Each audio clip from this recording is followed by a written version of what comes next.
Hey, it's Mr. Anderson, and I'm going to walk you through the steps of the cellular respiration video or lab in this video.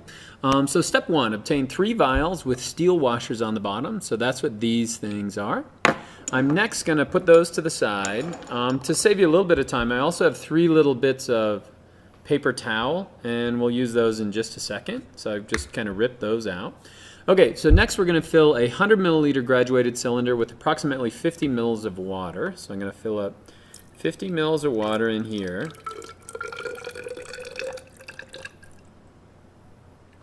Okay, next thing I'm going to do is I'm going to add 15 germinating peas. The germinating peas will be in a beaker, and they're going to be swollen because they've been sitting in there overnight.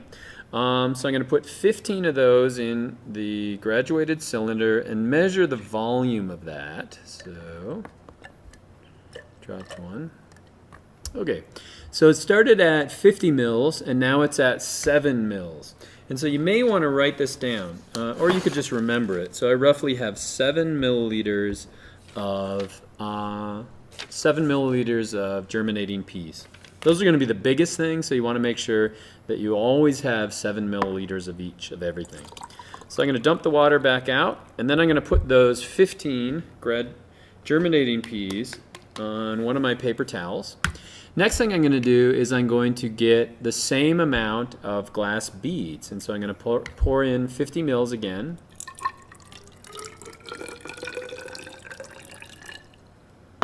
And now I'm going to pour in glass beads until I have 7 mils of that as well.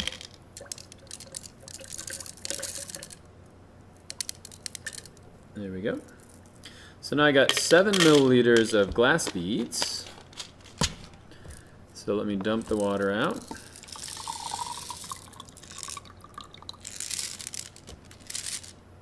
And those go on one of my paper towels. And then the last thing I want is non-germinating peas. And so I'm going to do that same thing again. I'm going to get 50 mils of water.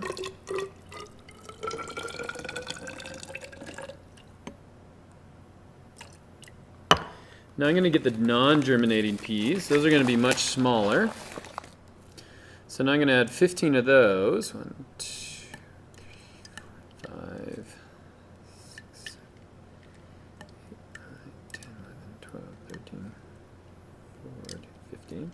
Okay, so that's only brought my volume up to about 3 milliliters. And since I have to have 7 milliliters in everything, I'm going to add glass beads until we bring that total up to 7. There we go. Okay, so now I'm going to dump that out.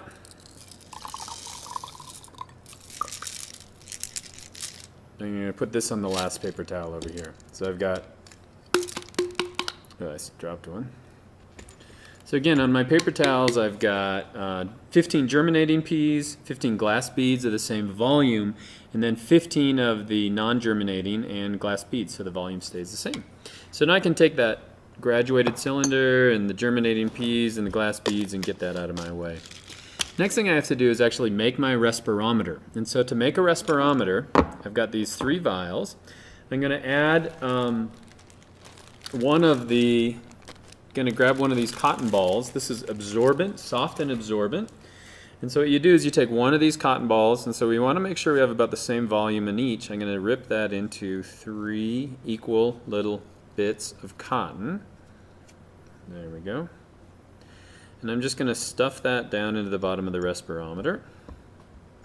Now the pipette you can use to push stuff down. Okay, so now we've got absorbent, cotton on the bottom. Absorbent means it soaks up liquid. Next thing we're going to do is we're going to put some potassium hydroxide in the bottom. Potassium hydroxide, remember, grabs onto the carbon dioxide and turns it into a solid. This stuff is really, really nasty, so you want to be really careful. It's a poison. Make sure that you're not getting it in your eyes. Make sure you're not getting it in your hands. So I'm going to take in 500 microliters, and I'm going to put it in the absorbent cotton in the bottom.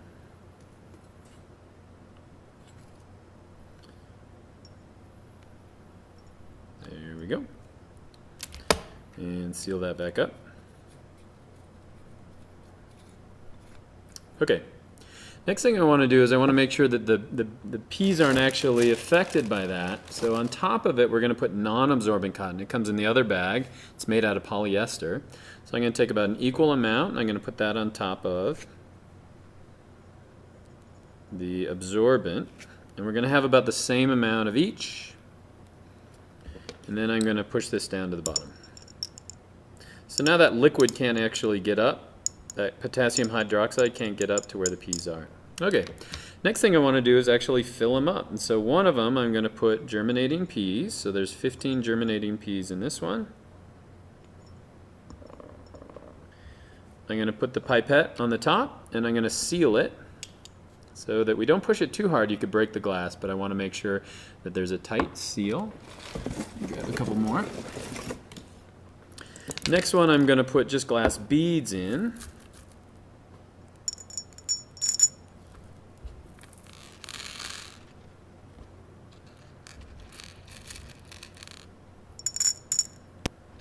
Now the reason we put glass beads in is that there may be changes just to temperature changes.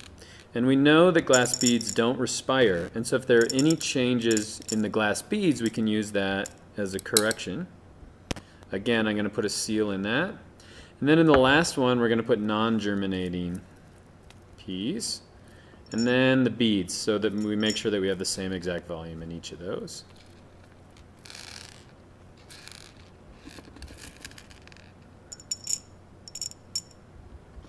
And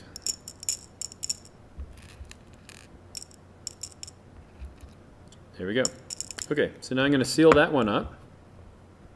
This, you can see that that one went down a little bit farther, so I'm going to get a different pipette. I want to make sure that all the pipettes match. There we go. So we have roughly the same volume on top of each of those. Okay, next thing, we're actually going to measure respiration. So to do that, we're going to get one of these big tubs, and we're going to fill it up with water that's at room temperature. So you're going to fill it up with water that's room temperature. Once you have that water in there, we don't want to touch it. We don't want to put our hands in there. We just want to let it sit so that the temperature stays exactly the same throughout the experiment.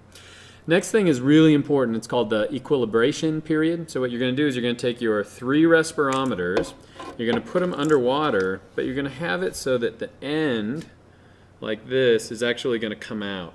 So they're going to be underwater, the respirometers, and then we're going to have the pipettes come out the side, and we want to let it sit there for about 10 minutes so it can actually equilibrate to the temperature. So we want the temperature inside the respirometers to be the same as the temperature in the water. So after it's done that, we will then take our respirometers and we'll put them flat down in the water. Sometimes you'll have to put something on top of them to hold it there, so you can use a beaker. You could actually use a beaker, take some water and put it on top of them to make sure that they stay down. You then just let it sit there until you can actually see measurements inside the pipette. Once you can see measurements inside the pipette, then you're ready to go. So you're just going to start your watch and record the initial amount in each of the pipettes, remembering which one is germinating glass beads and germinating and non-germinating in glass beads. You'll then record it at time 0, and then you're going to record it at 5, 10, 15, and 20 minutes. You can then use the glass beads to correct for changes just due to environment. But what we should see is changes. In other words, as the organisms that happen to be doing respiration are consuming oxygen, they're producing carbon dioxide. Carbon dioxide is grabbed by the potassium hydroxide, so it's eliminated. And so we should see the water start to flow in the pipette so we can measure the respirometer. The only trick to that is actually measuring the pipettes. The delineations on the pipettes are really, really small. Just to wrap your head around it, this would be right here from 0 to 1 is 1 milliliter, and so we're actually measuring hundredths of milliliters. So it's going to be very, very small. You may want to take a look at the pipettes before you actually put them underwater, because once it's underwater, it's kind of hard to measure it. So that's Cellular Respiration Lab, and I hope that's helpful.